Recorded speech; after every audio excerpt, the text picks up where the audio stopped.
Okay, I wait a few more people to join, like just one more minute, and we're gonna get started.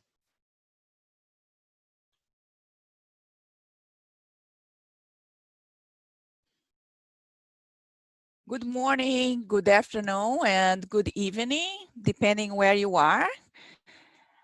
Welcome to today's session of the IPC Global Webinar Series. Today's topic is limiting the introduction of COVID-19 in healthcare settings.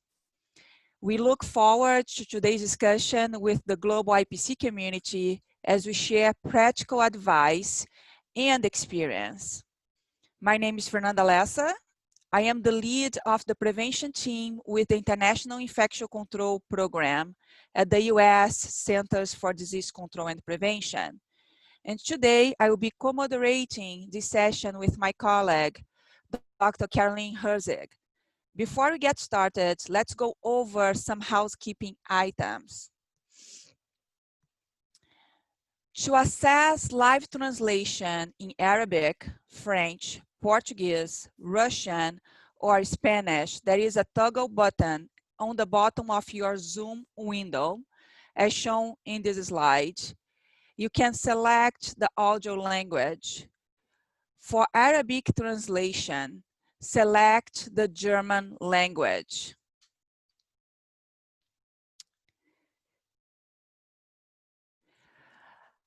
Please use the question and answer function on Zoom for any questions about today's topic or the presentations. The chat function, it is for you to, if you have any questions regarding technical or IT issues. We apologize in advance if we're not able to answer all your questions.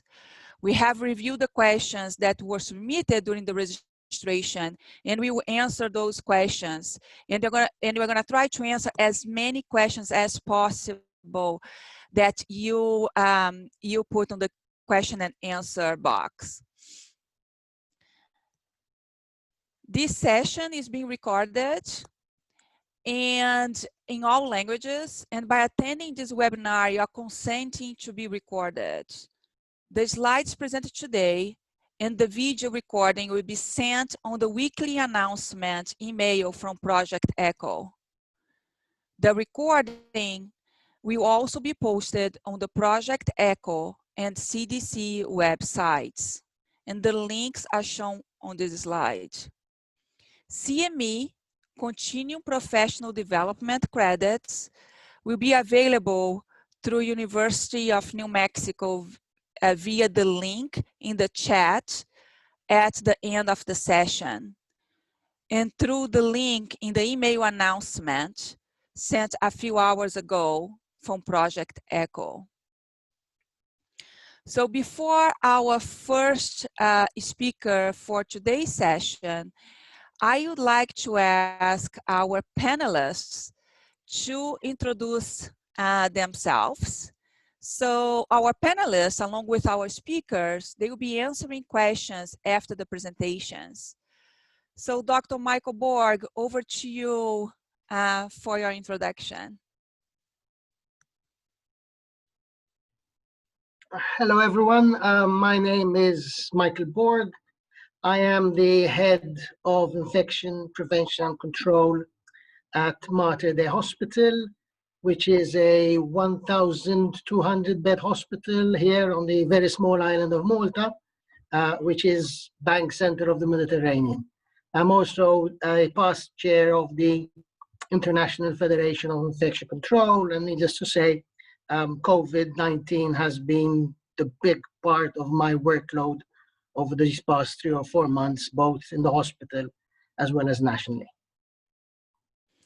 Thank you, Dr. Borg. We are very happy to have you with us today.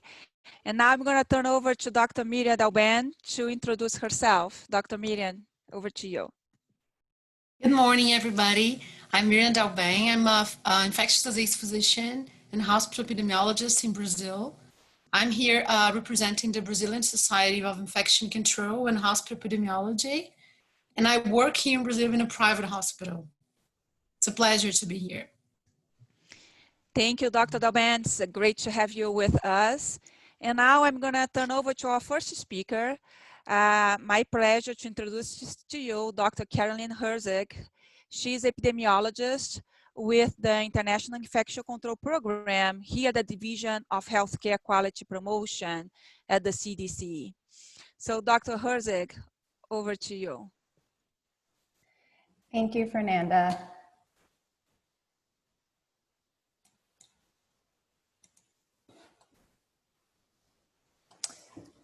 Thank you again, Fernanda, and good day to everybody. My name is Carolyn Herzig, and as Fernanda mentioned, I'm an epidemiologist with the International Infection Control Program with the U.S. Centers for Disease Control and Prevention. And I greatly appreciate this opportunity today to discuss some operational considerations for the management of visitors in non-U.S. healthcare facilities. This presentation will be brief, and additional resources are available at the end of the presentation. I have nothing to disclose. My objectives for this presentation are to describe the goals of managing visitors to healthcare facilities, to describe strategies that can be used to manage visitors in order to limit the introduction of COVID-19 into healthcare facilities, and to describe strategies that can be implemented when visitors are essential to providing patient care.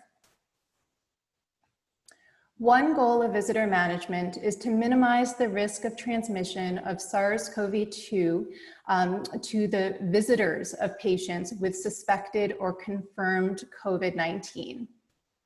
In addition to that, the risk of SARS-CoV-2 introduction into healthcare facilities increases as community transmission becomes more widespread. And therefore, another goal of visitor management is to prevent the introduction of SARS-CoV-2 into facilities by visitors. So regardless of known community transmission, visitors to healthcare facilities should be limited in the context of COVID-19 pandemic. When visitors to healthcare facilities are allowed, there are a number of strategies that can be implemented to minimize risk of SARS-CoV-2 transmission.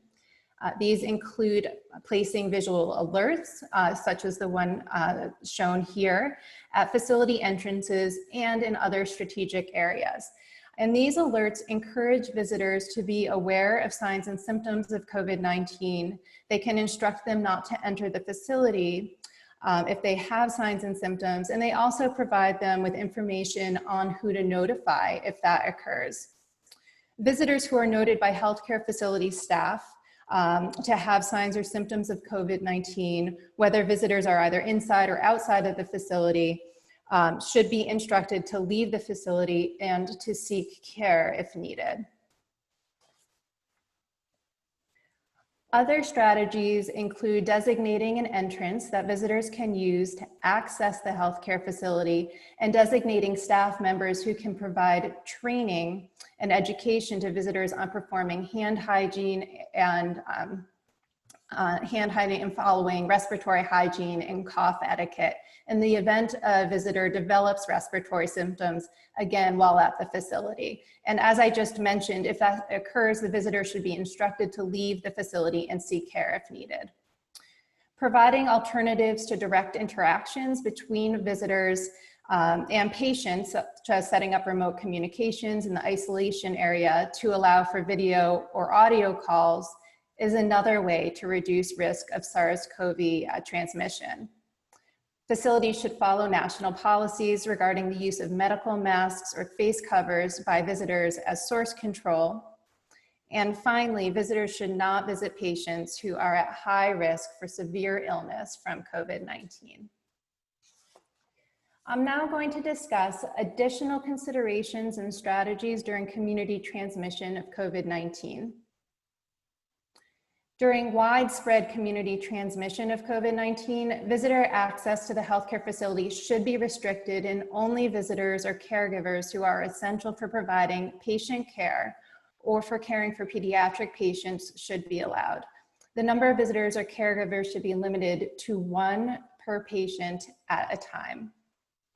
All visitors or caregivers should be screened to assess for signs or symptoms of COVID-19 before they enter the facility. And finally, facilities should consider requiring that all essential visitors or caregivers wear a medical mask or face cover, according to national policies, as source control and to prevent transmission from pre-symptomatic or asymptomatic individuals. Additional strategies include assessing visitors or caregivers to determine risks to their health and discouraging visitors who are at high risk for severe illness from COVID-19. Facilities should provide visitors and caregivers with education on actions that they can take to protect themselves and others. And these include appropriate PPE, hygiene, maintaining physical distance, and limiting the surfaces that visitors will touch. Training on PPE use, including correct donning and doffing, appropriate hand hygiene, and appropriate disposal of PPE should be conducted by a trained healthcare worker. And note, it is important for visits to be scheduled in order to allow enough time for screening, education, and training. Ensure the availability of adequate hand hygiene stations and PPE supplies for visitors or caregivers, and PPE contingency plans should be followed if PPE is limited or not available. Visitors or caregivers should only visit the patient they're caring for and should not go to other locations in the healthcare facility. And finally, visitors or caregivers should not be present during aerosol generating procedures or while respiratory specimens are being collected. As I mentioned, there are a number of additional resources listed on this slide that include considerations for management of visitors and caregivers. And I'd like to thank you all very much. Before we proceed to our speakers, we'll now discuss, those speakers will discuss some of the strategies that I just described and how they've been implemented. We have 5 polling questions on visitor management, as well as other strategies to limit the introduction of COVID-19 into healthcare facilities. These questions are for all attendees to answer. We encourage you to answer them. You'll see the question on your screen. I'll read the question and allow for about 30 seconds for you to answer, and then we will present the results.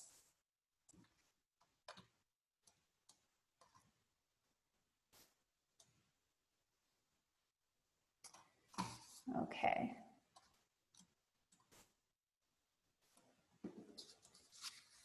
So here's question 1.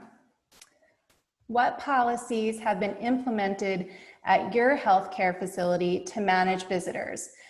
Please select all that apply. The responses include visitors or caregivers are not allowed except for those essential for providing patient care. B is an entrance has been designated for visitors or caregivers. The next option is that visitors or caregivers are screened for signs and symptoms of COVID-19 before they enter the facility. Another option is remote communication is used as an alternative to direct interactions between visitors and patients. Posters or other visual alerts are posted at facility entrances, introducing visitors or caregivers, instructing visitors or caregivers not to enter the facility if they have respiratory symptoms.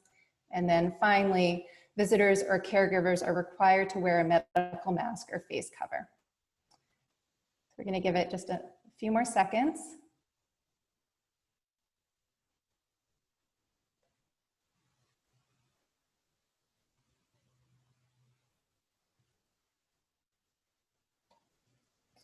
Okay.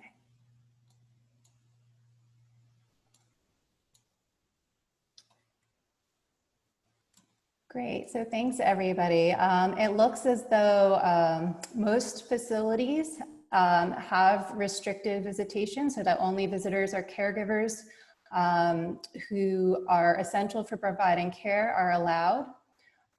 Likewise, it looks about 63% of facilities are conducting screening of visitors or caregivers as well.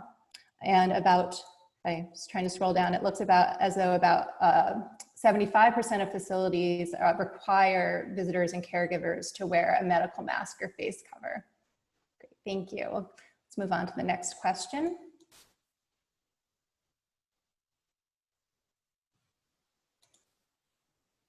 Great. So this question is, if visitors or caregivers are allowed at your healthcare facility, what kind of education and training do they receive?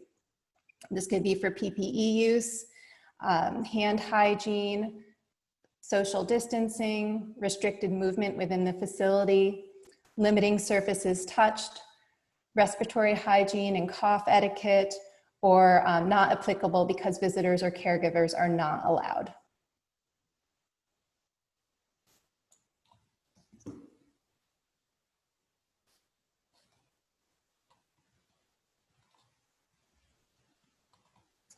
We'll give this another 10 seconds.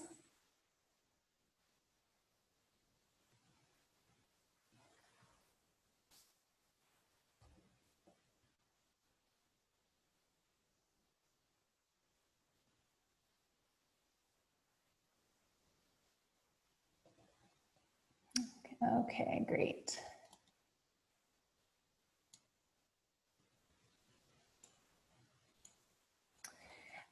So it looks as though the most frequent response was for hand hygiene, with over 80% of facilities educating visitors or caregivers on hand hygiene. And also most provide education on respiratory hygiene and cough etiquette, as well as restricting movement within the facility and PPE use. So this is great. Let's move on to the next question, please. Thank you.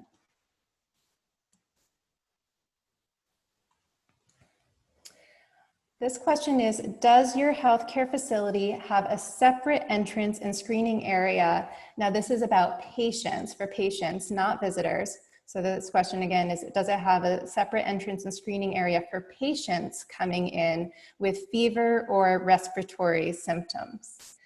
The response options are that no, there's no separate entrance and screening area, that there's the same entrance for all patients, but separate screening areas. The other option includes separate entrance and screening area, and then finally none of the above.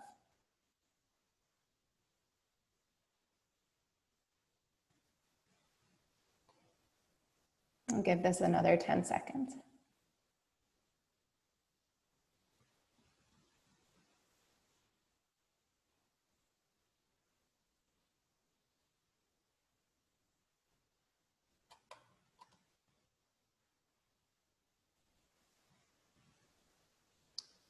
Okay.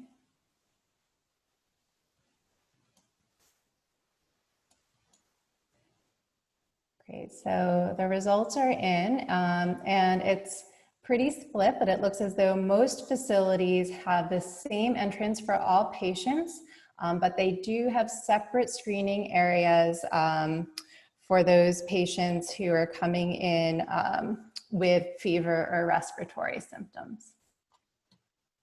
Let's move on to our fourth question.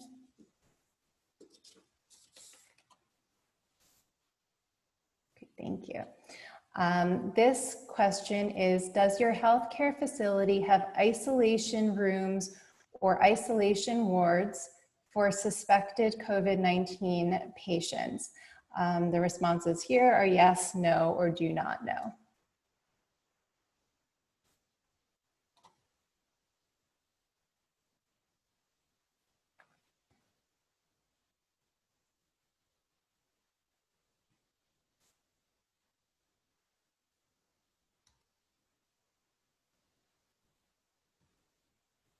I'll give it just another 10 seconds.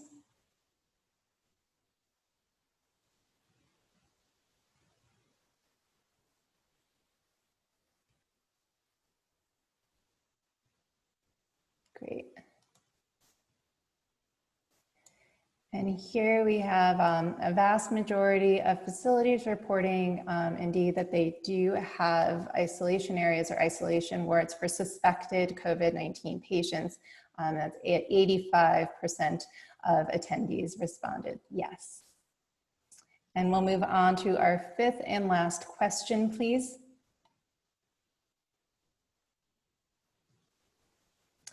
Thank you. This last question is, are patients with suspected COVID-19 placed in the same isolation ward as patients with confirmed COVID-19 at your healthcare facility?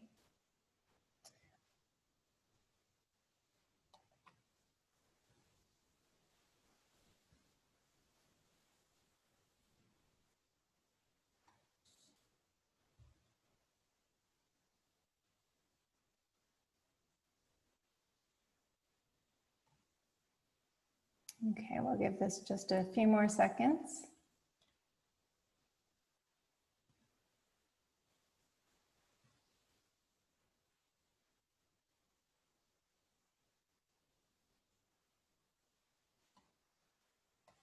Okay. And for this question, most of you, 77%, responded that no. Patients who have suspected COVID-19 are placed in different isolation wards as patients who have confirmed COVID-19. So that is our last question. Really interesting. We appreciate you all participating in those polls. We certainly learned quite a bit from them. And I will now close the polling, and we'll move on to introducing our next speaker. I am very pleased to introduce Dr. Carlos Fortaleza.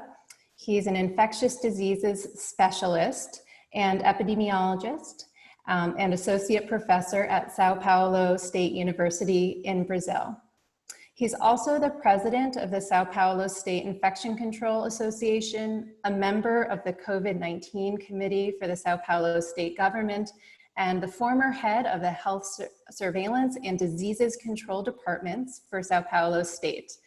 Dr. Fortaleza, it is a delight having you join us today. Thank you. Thank you, Caroline. I'll share my screen now. I'll start my presentation. I'm very pleased to be here. I thank you so much for inviting me.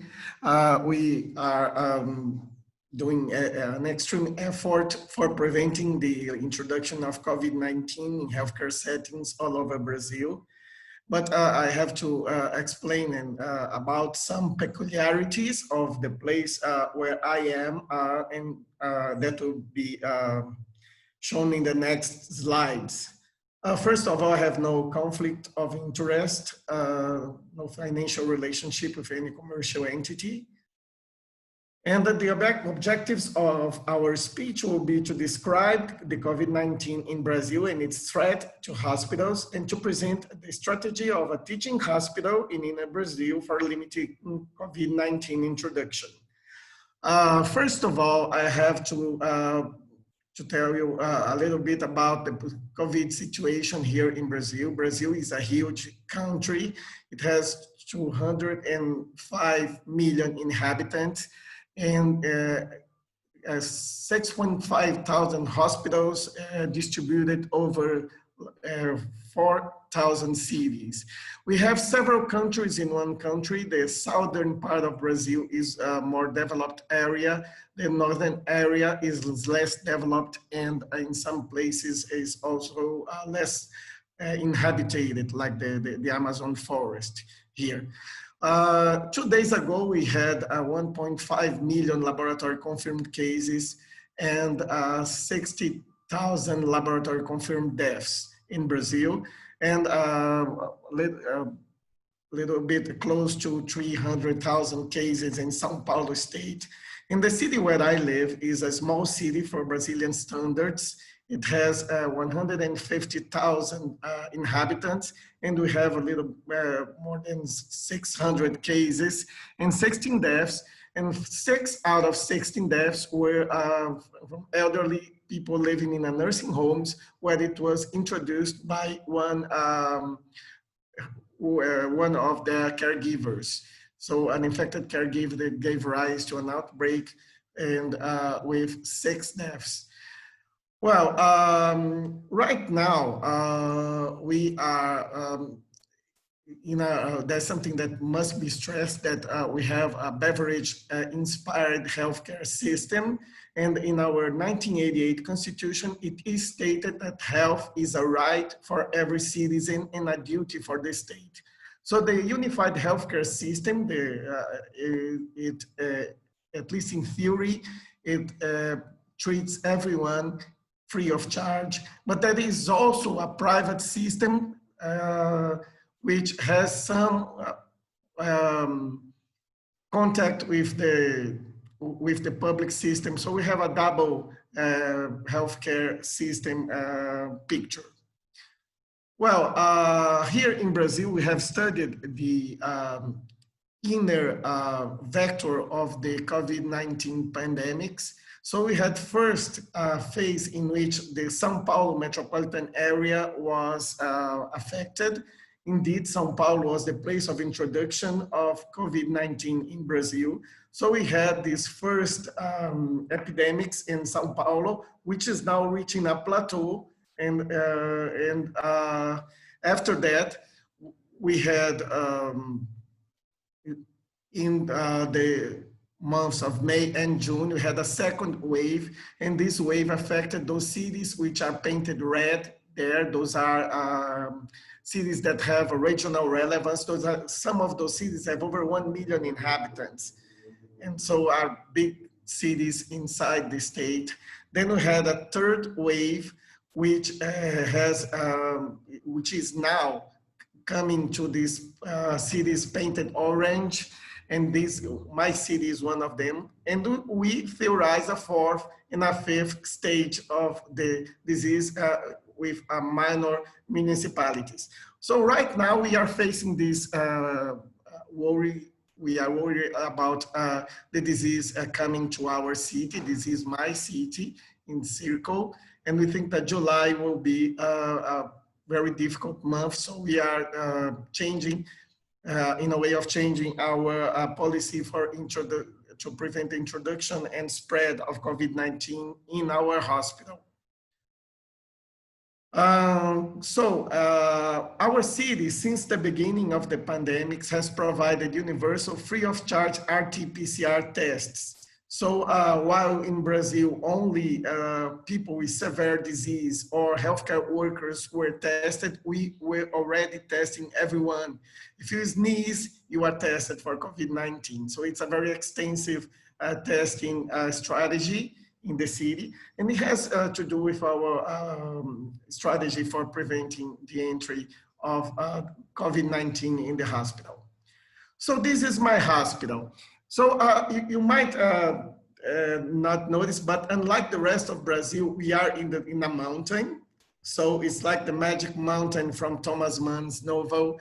My hospital was built in order to be a hospital for tuberculosis in the middle of the 20th century. But hospitals for tuberculosis closed, so my hospital turned into a university hospital. Now there are other minor hospitals, and the total complex is rather small. It's just 800 beds. And so this is my hospital scene. It is like an eight-shaped hospital, okay? And I think I can show you that the infectious disease ward is here. If you can see my pointer here. So this is the infectious disease ward. You see it's great corridors, large windows is something that is very much like a TB sanatory. So, well, there are, of course, some more modern architecture changes made on it. So, what was our plan based on? First, and preventive screening of healthcare workers and patients. Our policy for visitors is much like what Caroline just described. We screen for symptoms, we restrict visitors only to several areas of the hospital. The COVID-19 patients do not receive visits. We will talk about it later. But then one of the parts of the preventive screening, the focused IPC approach is a sectorized IPC approach, and then providing safe COVID-19 care. So first, we have a screening for healthcare workers and patients who are admitted for reasons other than COVID-19. And that's what we are going to talk about now. So first of all, about symptomatic patients, what we do now is that the symptomatic patients, they can call a call center in the city. And depending on that, they can go to a primary care unit. It's those places with red triangles here in what is supposed to be a map, a georeferenced map. No, don't mind the dots. There are other things. They are adherence to influenza vaccination. We wanted to know if people living closer to primary care units had a great adhering to influenza vaccination. But the red triangles, they are all collecting swabs for RT-PCR. Otherwise, if they are healthcare workers or if they are from the university, they go to the 4th floor of our outpatients service. Our 4th floor has separate entry and separate elevators. So it's something very different. It's a modern building, unlike the hospital. And the patients who are severe, they are directed to our emergency room where there is a rapid response team. Okay, so it's much like that. And we also, for every healthcare worker, when he or she comes to work, he has to answer that he has not any flu-like symptoms, and it's the same for visitors. So RT-PCR is provided for everyone with symptoms right now, and it's restricted to symptomatic subjects.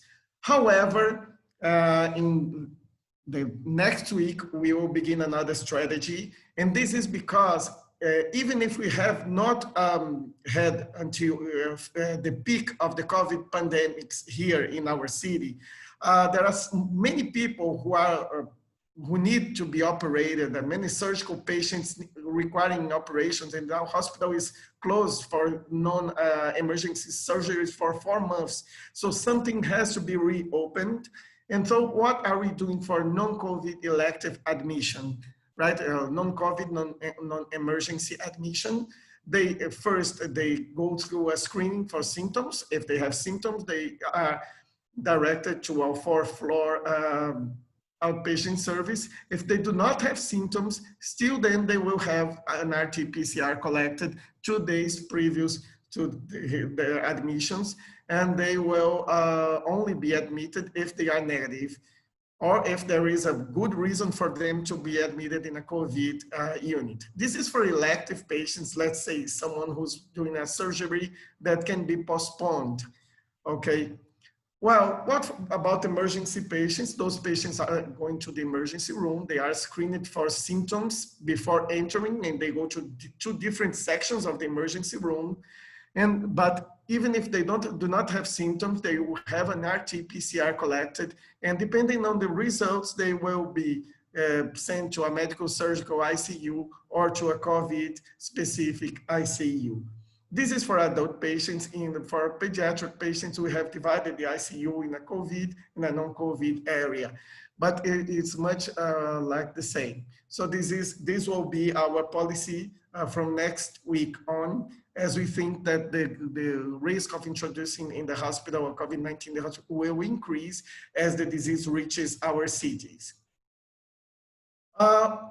About healthcare workers, we just standardized the diagnosis in saliva pools. So we will make saliva pools of up to 16 people working in the same area. Some people, there's some evidence that you can do it up to 32 people, but it seems that loses sensitivity. So we start with up to 16. And they will be tested in different serial intervals. So if they are negative, the sector is considered negative. If it's positive, then there is individual testing. And we have the positive ones out of work, and the other ones are daily followed for the appearance of symptoms, flu-like symptoms. So this screen will be performed weekly for COVID-19 areas and every 2 weeks for other areas not caring for COVID patients. Well, so this brings us to the second item, which is the focus IPC approach, is identifying the high-risk wards and implementing a collective approach for preventing COVID-19 infections. So come back to this fluxogram. What we have is that when we have a positive area, even if that area is not a COVID-19 treating area, it becomes considered what will be high risk area. So it will repeat the test in colleagues, colleagues in the ward, the patients cared for if it's a ward for inpatients. And we will repeat the test weekly for 2 weeks until it is considered again a non-COVID high risk unit. So it's an approach that is not focused on individuals only, but also on the sectors of the hospital.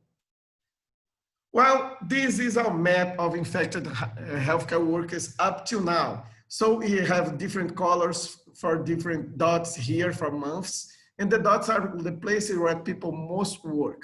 Up to now, we had no outbreak, and those people, they have no relation to each other. Even these 2 red ones here, which seem to work close, they had more than 3 weeks apart their disease, and they work in totally separated areas in a laboratory in the clinical laboratory, and not dealing with COVID samples. So, SARS-CoV samples. So there are some points outside. Those are drivers, administrative driver, a healthcare worker from an external area of the hospital, and another healthcare worker from another external area of the hospital. But this is that we have no spatial or functional association of the cases. So that brings us to our third item, which is the safe COVID-19 care, and it's about training and about structure for isolation precautions. So we have made several online tutorials, which are in YouTube, but also in the intranet of the hospital, training people how to wear the personal protective equipment, how to deal with isolation precautions, how to perform appropriate hand hygiene, and about other aspects of COVID-19 preventing policy. So there are some of those videos, and those videos are being presented all the time and repeatedly to healthcare workers. They have to watch them repeatedly in order to for us to have them constantly trained and not loosening the rigor that's necessary. Well, at that question that if you have, if visitors are restricted, I said visitors are totally restricted to COVID-19 areas. So we have COVID-19 areas in the ward, in a COVID-19 ICU.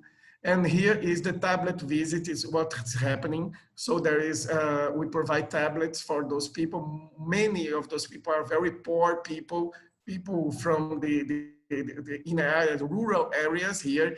But everyone has a smartphone. So if everyone has a smartphone and you give a tablet to the patient, he can talk to his relatives, and if they don't have smartphones, then they come here to our social assistance area and they speak to their relatives,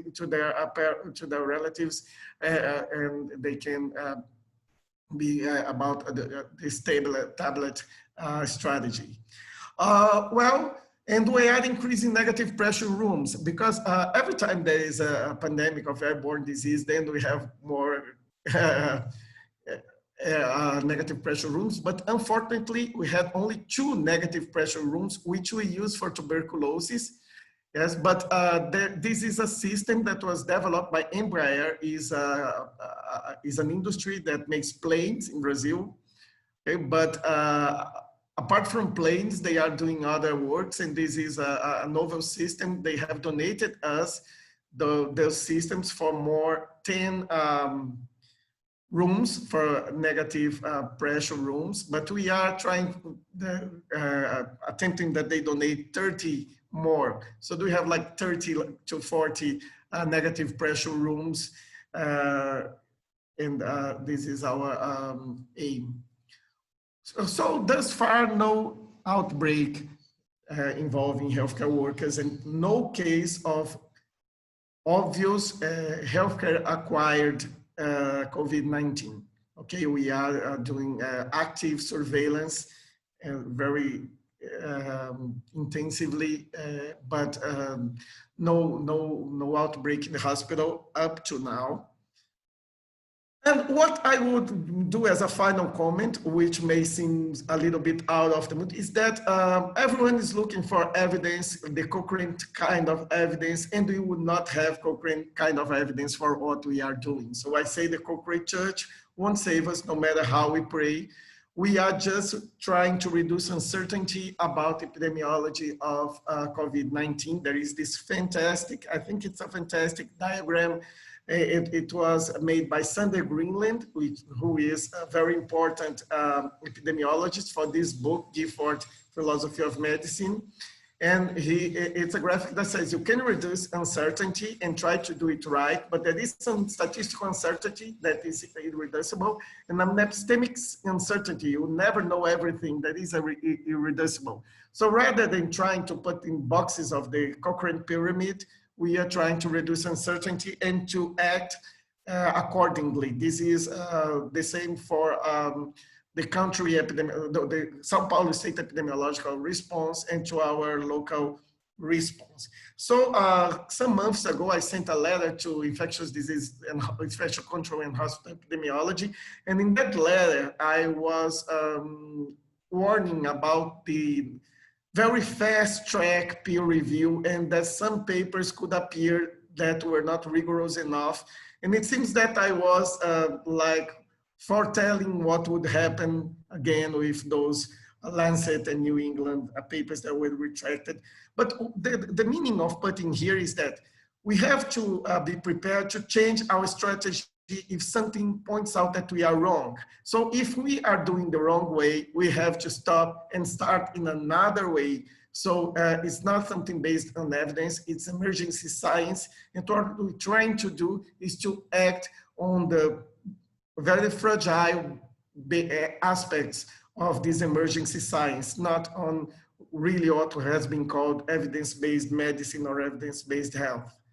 So that's it. This is my references. They will be provided, some references that were not cited in the previous slides.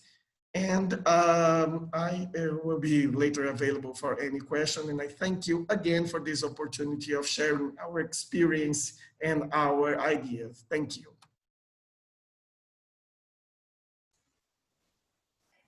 Thank you so much, Carlos. That was a fantastic presentation and extremely informative.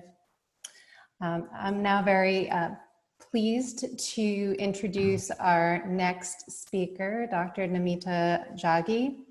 She's the chairperson for Labs and Infection Prevention and Control and Chief of Education and Research at Artemis Hospitals in Delhi National Capital Region in India.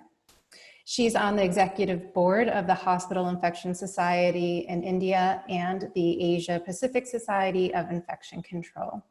She is also the recipient of numerous accolades, including the WHO Asia Pacific Hand Hygiene Excellence Award, the APIC Hero of Infection Prevention, the Shea International Ambassador Award, and the National Women Achievers Award.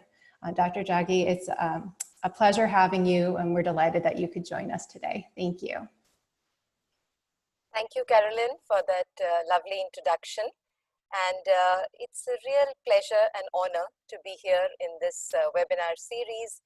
And I really thank Dr. Moylan Ling, who is the president of APSIC, for this opportunity, and Carolyn and Fernanda for their wonderful execution. So today I'll be talking to you about the practical implementation strategies that were used in our own hospital, which is a hospital in Delhi National Capital Region in India. And I'll just take a minute to share my screen. And so here we go. So this is the topic for the day, limiting the introduction of COVID-19 in healthcare settings.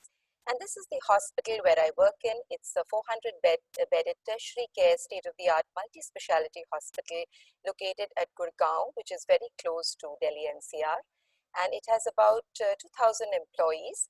It has also won 2 awards, one national and one international for infection prevention and control, the WHO Asia Pacific Hand Hygiene Excellence, and the National Kayakalp Award for Excellence in Cleanliness, Hygiene, and Infection Control. I have no financial relationships with any commercial entities, and I would like to add the disclaimer that the content of this presentation draws from the recommendations for the various organizations like WHO, CDC, and our national organizations. And I really liked what Carlos said, that we are actually learning alongside. It was a very nice presentation, Carlos, which you gave, and the content is always subject to revision because we are learning as we are moving along. Now the objectives. So very simply, the topic of the day is talking about the limiting the introduction from the patients, the visitors, or the healthcare staff into the healthcare facility, which could be a hospital or ambulatory center or a clinic. And so which brings me to my objectives, that I will display the COVID-19 statistics of the world and India as of today. I will outline the present state of preparedness in India, and then to present the strategies undertaken in Artemis Hospital, India, to limit the introduction of COVID-19 in healthcare settings. So where are we as of 2nd July 2020? Now, as we know, in the world, we have crossed the 10 million mark, 10,811,206, which is about 0.013% of the population of 7.8 billion. And about 90,000 healthcare workers are infected. There have been about almost 5,19,000 deaths, and the mortality is about 4.8%. In India, as of now, we have confirmed 6 lakh and above cases, which is about 0.04% of the population of about 1.3 billion. And 60% of the cases in India, as we know, India is a young population, has been in the age group of less than 60 years. And about 2,000 healthcare workers are infected, and the mortality sits at about 2.95%. Now, coming to this worldometer, we see that India is now at the 4th position behind USA, Brazil, Russia, and there is India, and we are kind of peaking. And this is the time to really sit and pause and think where we are going. In Delhi right now, we have about confirmed cases of 89,802. And as you can see, in India, we have 4 or 5 areas which are hotspots, and Delhi is one of them. The place where our hospital is Gurgaon, which is in a state called Haryana, and that has got a little less cases of about 14,000. In Artemis, as of now, we have totally tested about little less than 2,000, out of which 190 are positive, about 10% positivity, and 25 healthcare workers have been infected, but only really 15 have been infected from the hospital. And the city where I stay, Gurgaon, that has confirmed cases of 5,463 with not that many deaths and a mortality rate of 1.68%. If we look into the snapshot of the Indian healthcare, we'll realize that Indian government acted pretty promptly and took a lot of proactive steps. Now, in a country which is so diverse and with such a huge population, it's second in population in the world, we had a lot of steps which were taken right in the beginning in terms of a lockdown, very quick release of the guidelines, bringing back a lot of Indians from 40 countries, mitigating inevitable hardships by a lot of schemes which were introduced, medical insurance, and a relief package of 1.7 trillion. They also had a lot of dedicated health facilities in India which were set up. And when we talk about the facilities, they were divided into 3 categories. For the very mild cases, we had the COVID care centers. For the moderate cases, we had the COVID healthcare centers, and for the hospitals, for the really severe cases, we had the COVID hospitals. Our hospital, Artemis Hospital, is a private hospital, and it's a 400-bedded hospital, and almost 100 beds were dedicated for the COVID, with about 16 beds in the ICU facilities and about 19 isolation beds. And as you can see, a lot of operational COVID testing labs also came up in India. Total labs were 1,047, and the government labs were 760, and the private labs were 287. 23 lakh people were quarantined in various facilities. The armed forces rose up to the occasion. And last but not the least is a very wonderful app which was created by the government, which was known as Arogya Setu. Arogya is a Sanskrit word which means freedom from disease, and Setu means a bridge. It was an app which was put on the phones of everybody, and almost about 10% of our population was using this app, and it was used for patient tracking, for telling them where the hospitals are, for telling them about the COVID updates, etc. Coming on to the guidelines, there were numerous guidelines which were released, as you can see, and we were following the national guidelines as well as the international guidelines of WHO and the CDC. And this was created by our own hospital, which is the COVID-19 Action Plan, which had practically everything to do how to deal with COVID. And then we took out some special guidelines like healthcare worker safety, patient safety, environmental cleaning, and guidelines for handling, treatment, and disposal of waste. We come on to the first section of the visitor management, and just like Carolyn was very nicely telling you, we had a separate entrance for the visitors. We realized that they could transmit or acquire the infection. So early on, we discouraged the visitors, but later on, when India had a community transmission started, we absolutely restricted them. So as you can see, this is a sign which is put in the hospital that no visitors allowed and one attendant per patient. And movement within the healthcare facility was restricted, no vendors were allowed, and every visitor which was coming into the hospital was screened. As you can see over here, we had a separate entrance for the visitors and a separate entrance where people suffering from fever, etc. went, which was a fever clinic. There was thermal screening, there was social distancing, there was screening through a questionnaire, hand hygiene, and masking for all the visitors. There were education and training visual alerts which were there, which told the visitors about the signs and symptoms of COVID, and the ICNs, the infection control nurses, imparted a lot of trainings on the appropriate use of mask and PPE, hand hygiene, respiratory etiquette, limit touching of high-touch surfaces, social distancing, and movement within the facility. There were also educational brochures which were distributed to all the visitors on hand hygiene and the droplet, contact, and airborne precautions. We next come to the group of people, which is the patients, which could bring in the infections into the hospitals, and they could be outpatients or inpatients.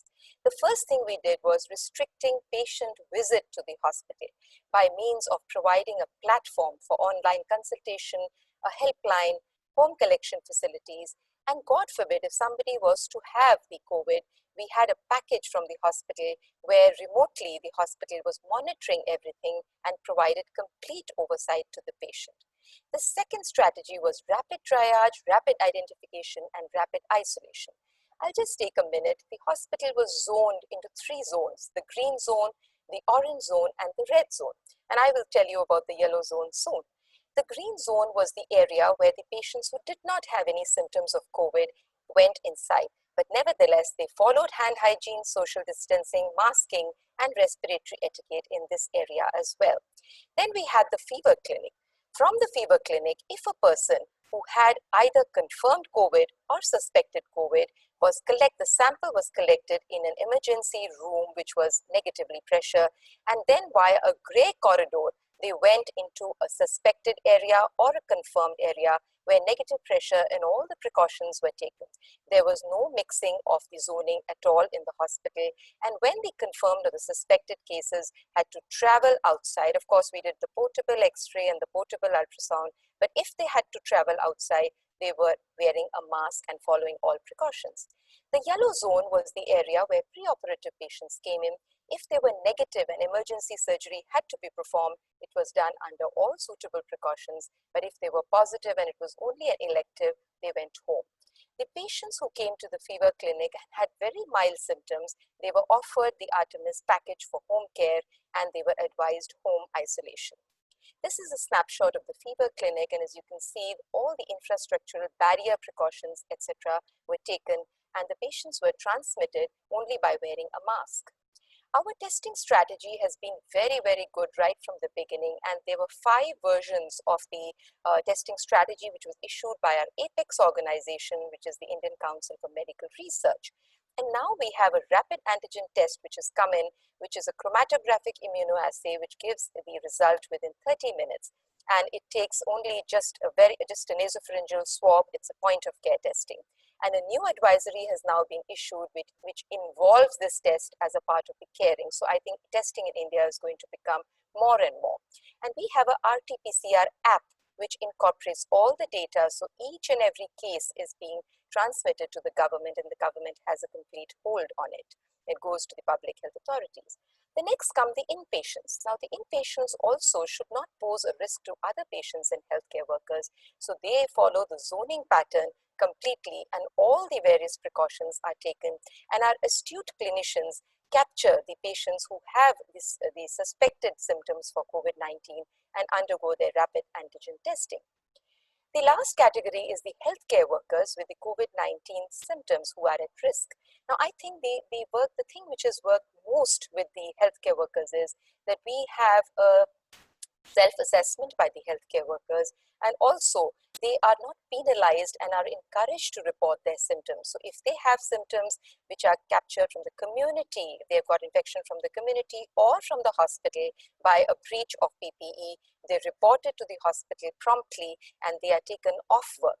This is our algorithm for exposure of the healthcare workers, which is formulated on the guideline which was issued by the Ministry of Health and Family Welfare in India.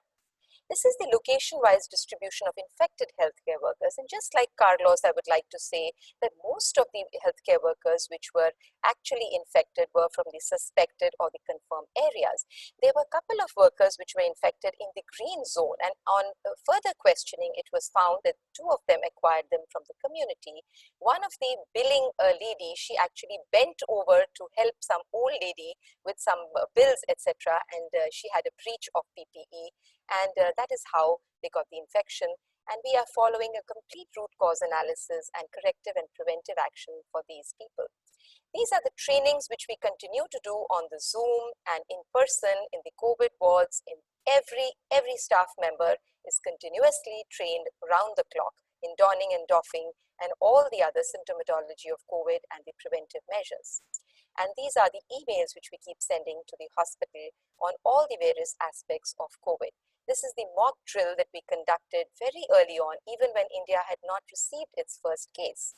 So there I finish my presentation, and this is just to show you how the timelines with our fight with COVID-19 and Artemis, and just to emphasize that we had actually done a lot of work even before the first case came into India. And then, of course, the first case into our hospital came only in April. So thank you very much for that opportunity. This is our infection prevention team, and we are together geared up for this battle. So together, let's fight COVID. Thank you. Thank you so much, Dr. Namita Jaggi. That was fantastic presentation. So we are going to go ahead and move to the questions and answer session. And I've seen some question coming on the Q&A box, and I appreciate that. So the first question, I'm going to ask Dr. Michael Borg to answer. It is, what are the considerations for visitors who have already been infected by SARS-CoV-2 and have antibody levels based on serology test? Should family members prioritize them as caregivers? Can you also describe the PPE policies for previously infected caregivers of COVID-19 patients in your facility? Okay, thank you. So I will basically very quickly summarize what we do here at Mater Dei. In terms of visitors who have already been infected by SARS-CoV-2, of course, the big issue that we emphasize on is that these visitors have to be.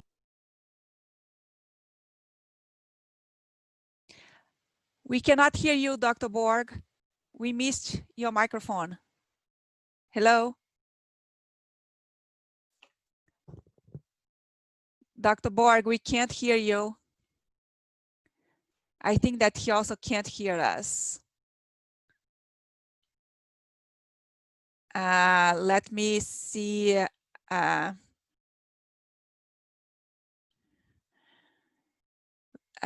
think,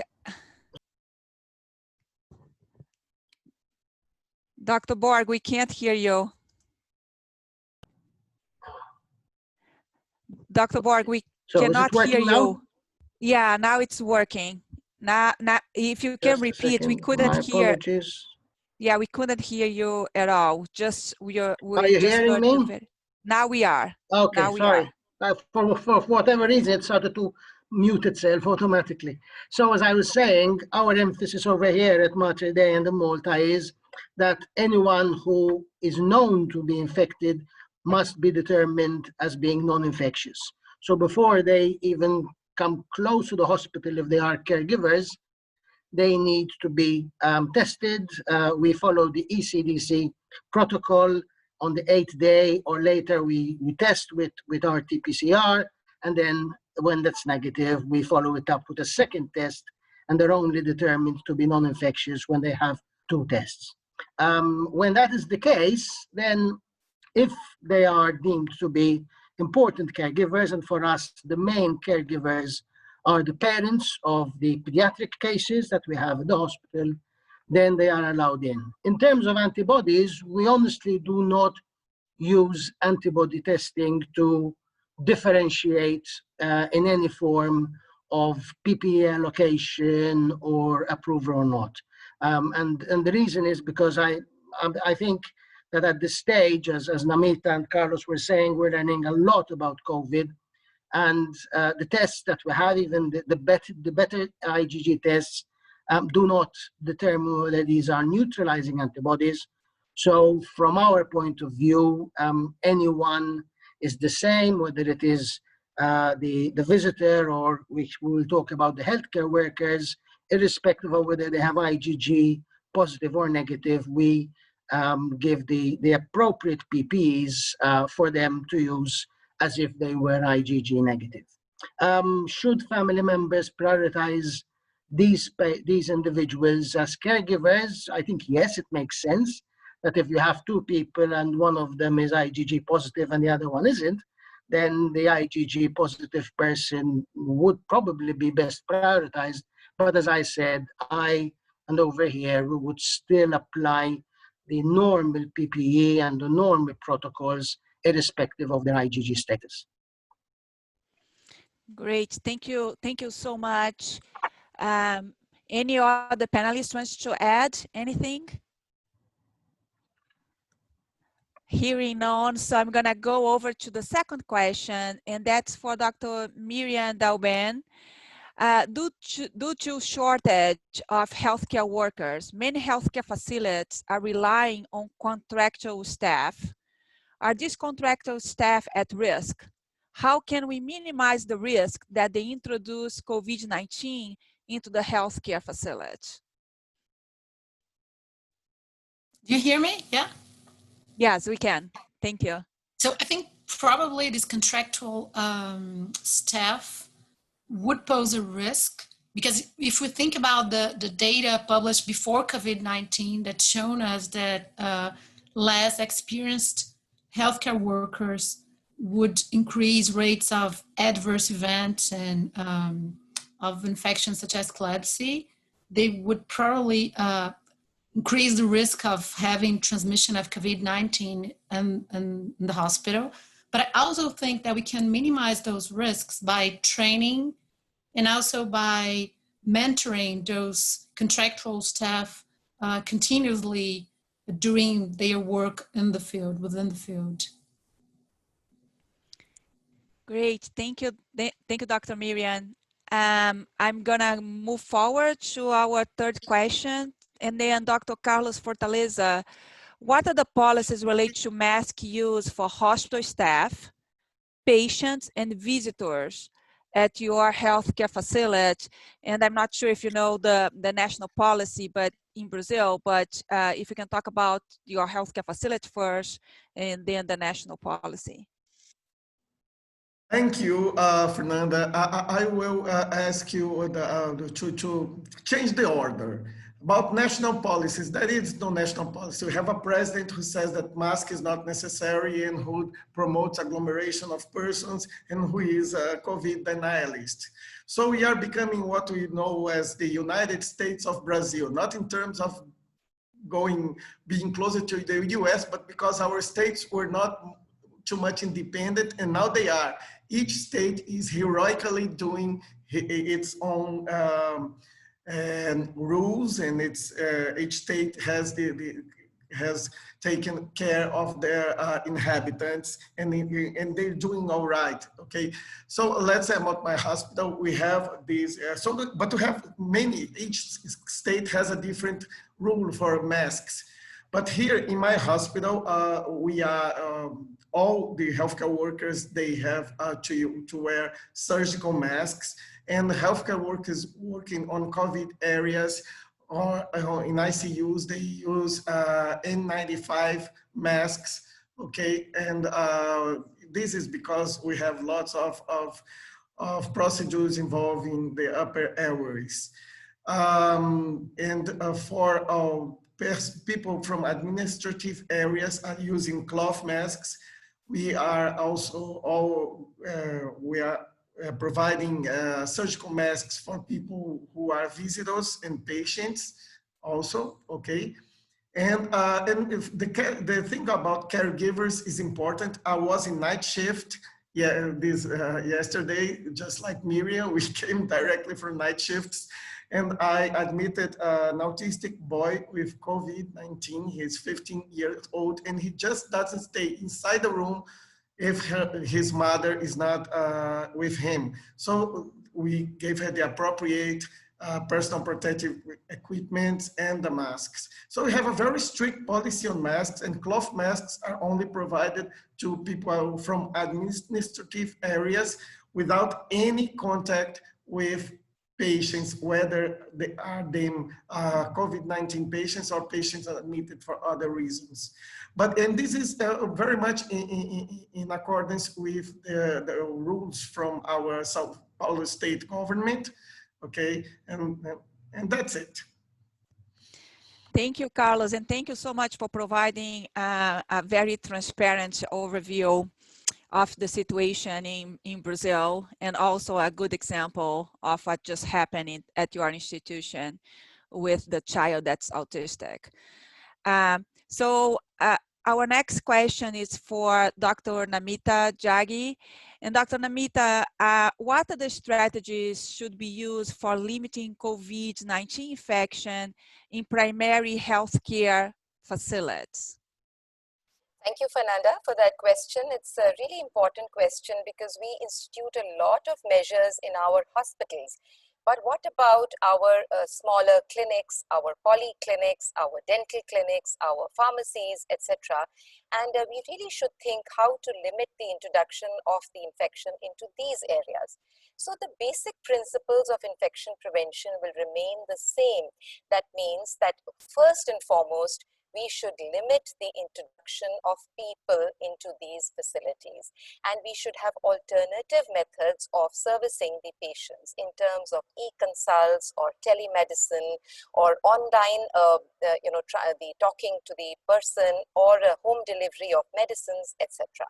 Second thing is that some infrastructural changes should be made in the healthcare facility in terms of putting a plastic shield or some sort of a barrier between the patients and the staff members. It could also be that we look at it from aspect of before the patient comes into the healthcare facility, during the healthcare patient when he's at the healthcare facility, and after that. So before the patient comes into the facility, he must be instructed that he has to wear a mask and come. And just like Carlos, we have community transmission in India, so we have universal masking, and every person has to wear a mask and come, because we don't know who is infected and who is not, because up to 6 to 41 people, 41% of people who are asymptomatic can transmit the virus. So the patient is told to restrict his visit to the hospital, but if he wants to come, then we have to triage. So we have to, if it is possible in the clinic, in the smaller clinic, we have to segregate the people who are coming in for a visit and who have respiratory symptoms from the others. We can also divide the time of the patients. That means at one time, only one patient is in the waiting room and not too many others. In the clinic or in the smaller setting, we could put the educational brochures on the wall, and we could also provide the information to the patients once they land over there. The staff should wear the complete PPE when they are handling the person. Different ways of examining the patient. For example, if you have to put the stethoscope on, we should do it from the back side. The doctor should be wearing a face shield, goggles, and an N95 respirator if he is examining the throat or coming too close to the patient, and all such precautions should be taken. After the patient goes off from the clinic, he should be consulted on the telephone, and he should be educated about it. So these are some of the methods in which we can prevent the transmission into the smaller healthcare facilities and primary settings. Thank you. That's great. Thank you so much, Dr. Jaggi. I'm going to turn over to Dr. Herzig to continue on with the Q&A. Thank you, Fernanda, and thank you everybody for this excellent discussion. My next question is also for Dr. Namita Jaggi. How are your acute care hospitals able to sustain IPC activities and also maintain healthcare worker engagement and compliance with those IPC measures, and also prevent them from being afraid to come to work? Very challenging question again, Carolyn. It's a very challenging area for us, and most of us who are dealing with this in the hospital will understand that it's an uphill task. So on the one hand, we have to maintain the morale of the healthcare workers and motivate them, make them realize their value, make them realize that they are doing something which is for the good of the entire world. And like I always tell my staff, you know, it's not a very pleasant thing, but we have this experience, this 3 generations or so have the experience of being a part of this pandemic. So let us contribute what we can as healthcare workers. I think healthcare workers are blessed to be in a position to be able to help everybody. But what you said about how to motivate them, here I think leadership forms a great part. Because if the CEO, like our CEO, went on to the mic and she addressed the entire hospital, and she said a lot of words of motivation, and she made them feel special, especially the infection prevention and control team, which should be very robust, by the way. So I think that was a big thing. Then come to the leadership of the IPC. So a lot of responsibility falls on us, that we have to keep motivating our staff, talking them through their concerns, giving them reassurance that nothing will have to happen to them if they are wearing the proper PPE, and encouraging them to contribute to this. I also think a large part of motivating them was that we should sort of incentivize them or to give some recognition. So in a lot of nations and a lot of places in our country as well, there were some cuts in the salaries because they were not able to make that much money. But I think an incentivization would really help them to feel valued at this time, that they were not getting penalized. The last thing which I would like to say is that give the healthcare workers the assurance that if something were to happen to them, they will be fully supported. For example, I do remember that one of our guards had a COVID positive infection, and our CEO from the hospital made sure that he gets enough hot meals during the day for the 14 days that he was at home and he was not well. So such gestures, I think, go a long way in medical insurance, provision of the adequate PPEs, having very clear-cut policies and a very clear-cut direction, and continuously communicating with them would go a long way in helping them out. Thank you.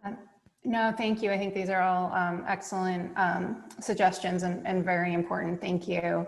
I'm wondering if any of the other panelists would also have something to say about this or interested in other perspectives in terms of maintaining healthcare worker engagement during this time.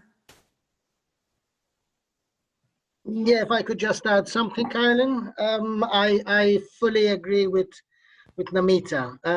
I think most of us will remember the early days when it was still something novel for our hospital, and needless to say, there was great fear, literally fear and apprehension. I've never seen people so stressed in this hospital.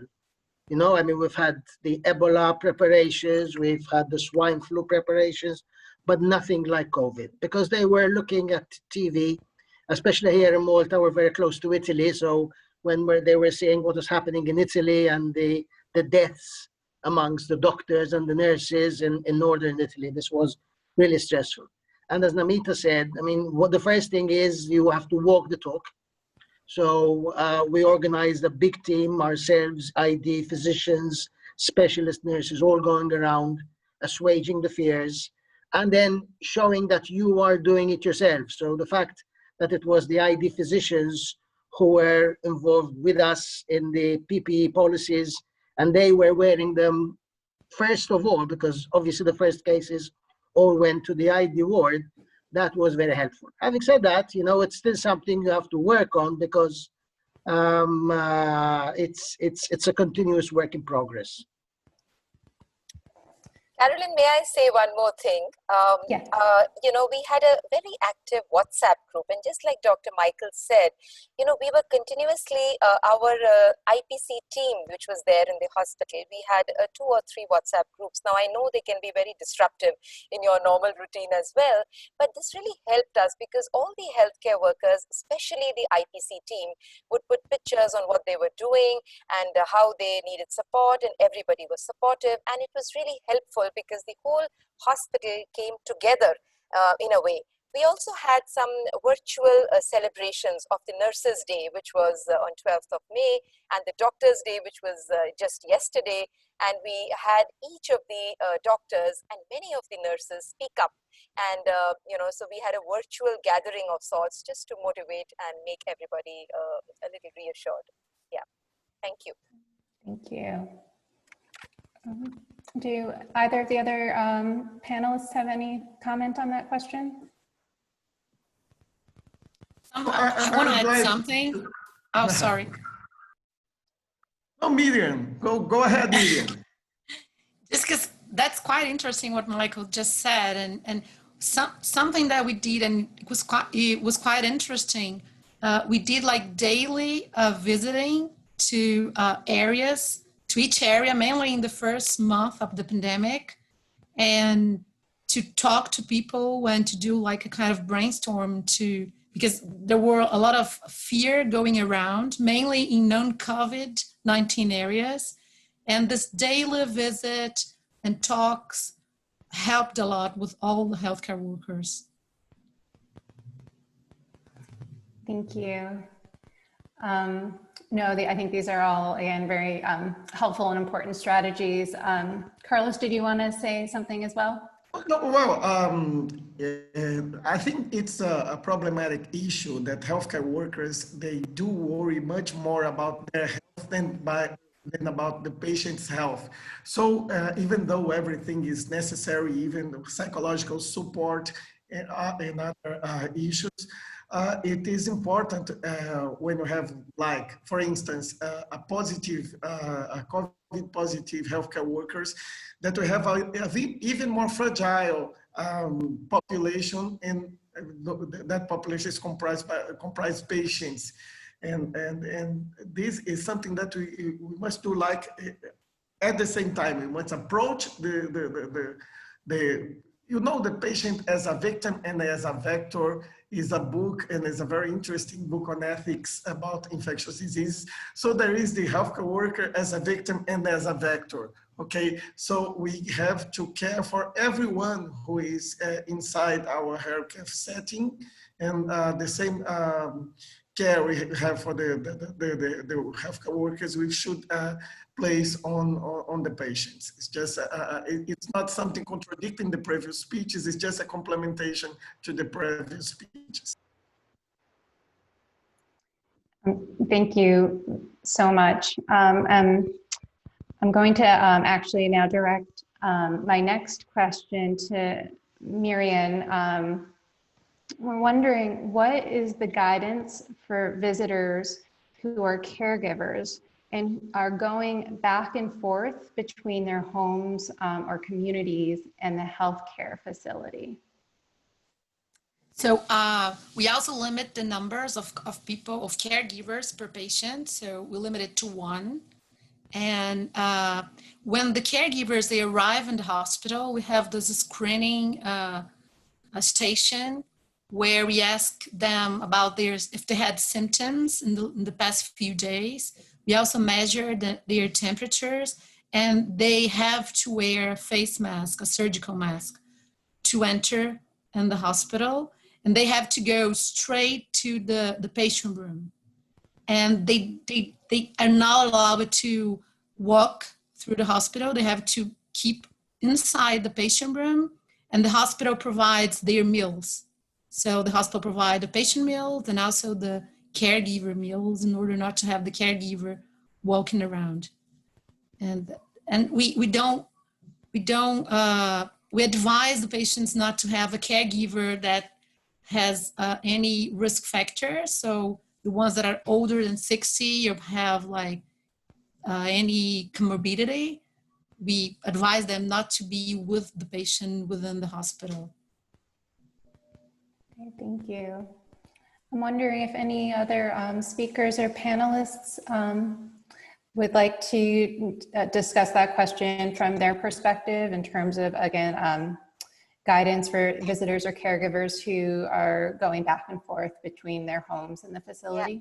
So I'll just take it up, Carolyn. So if, I completely agree with Miriam that what she said, that we should have them stationed in the hospital.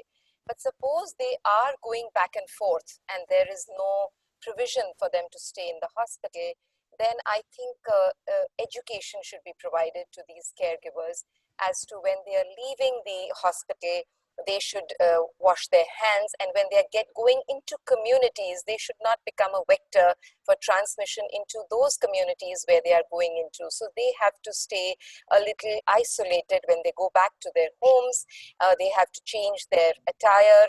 They have to wear a mask at home, not intermingle too much with the community, not meet too many people, and of course, practice hand hygiene and respiratory etiquette all the time.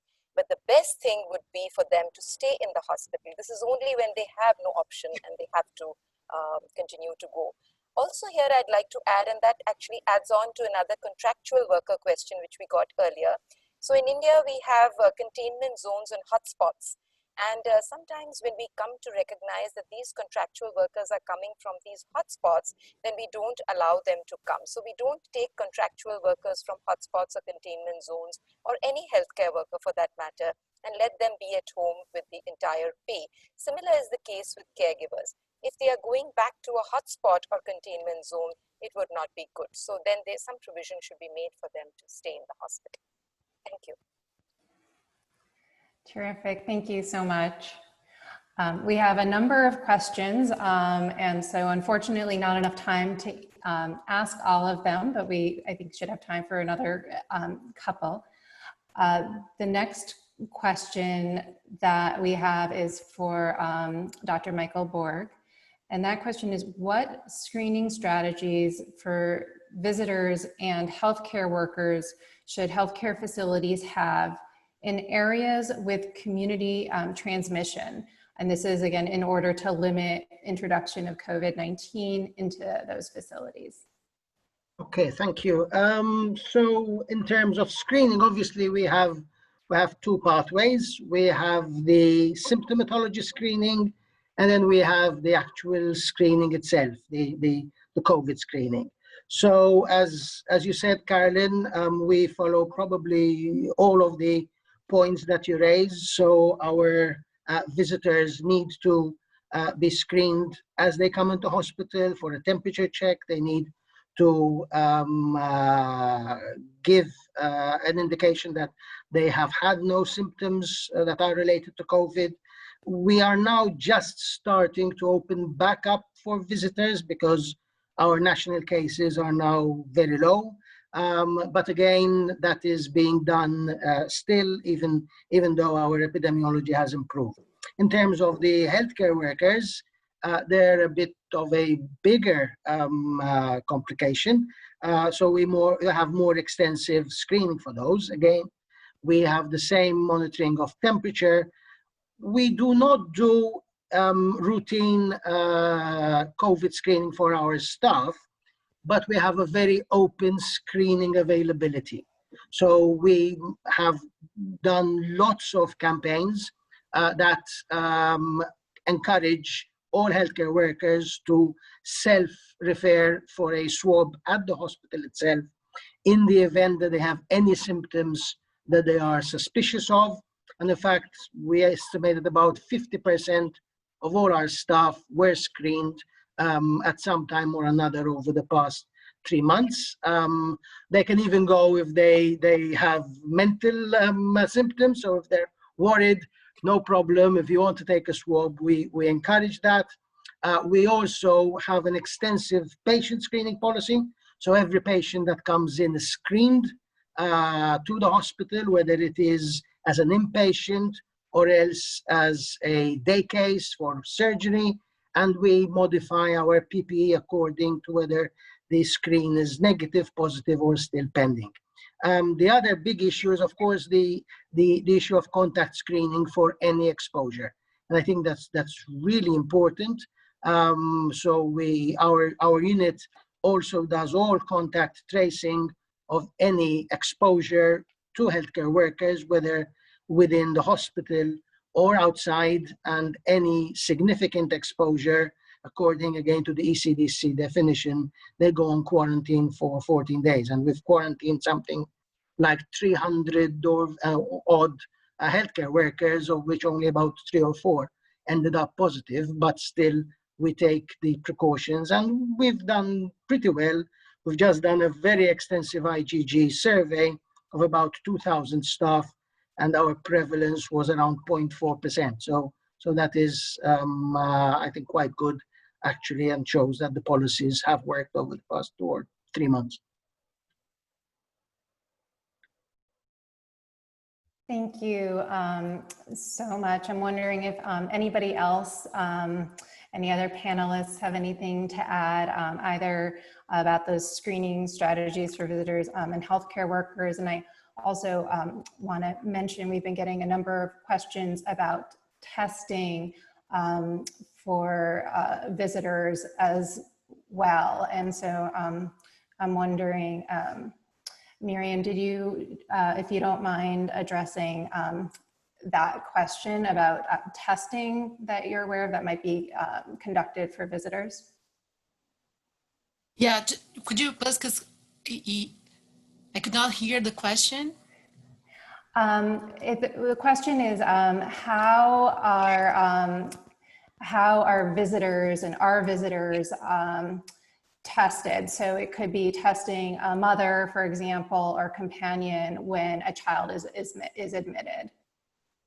Well, in my hospital, we don't test visitors. We just guarantee that we have like universal mass keys, and that we don't have people coming as visitors when they have symptoms.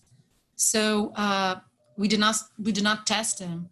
An interesting thing that we do follow in our hospital, we've been doing a rate of visitors per patient, and we've been following it.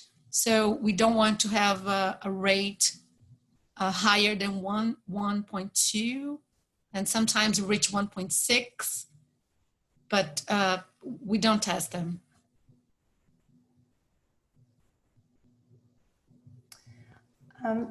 Thank you very much. Again, there were a great interest in all of your presentations and many questions that unfortunately we are getting to the end of our time. And so We're not able to answer all of them, but this has been a fantastic discussion. I would like to now turn it over to Fernanda for some closing remarks. Thank you.